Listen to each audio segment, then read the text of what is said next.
What if I told you that discipline is not a prison, but the key that unlocks time's greatest treasures?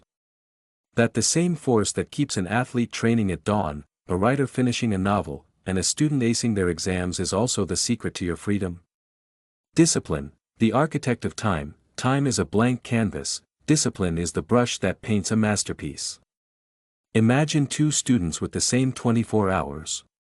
One scrolls mindlessly, the other studies for 2 focused hours daily.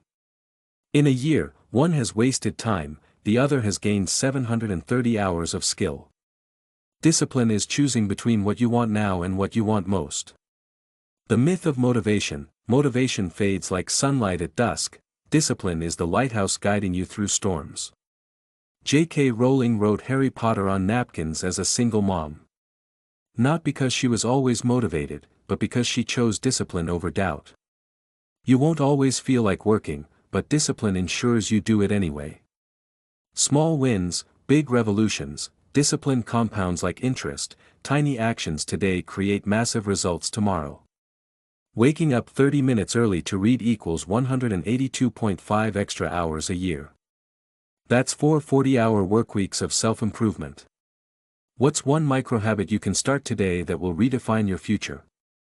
The freedom paradox. Discipline feels rigid, but it's the path to true freedom. A musician practices scales to eventually play any song, you master discipline to design any life. With discipline comes the freedom to create, achieve, and rise. Your time legacy. How you spend your days is how you spend your life. If you keep living at this pace, where will you be in 5 years? Start a discipline domino effect. One disciplined choice today knocks down excuses tomorrow. Discipline is not the enemy of joy, it's the foundation of it. It turns someday into today, dreams into plans, and time into your greatest ally. The clock is ticking. Will you watch it pass, or will you own it? Master your minutes, and you'll master your life. Because disciplined time isn't just well spent, it's well lived. Don't forget to subscribe and hit the bell icon.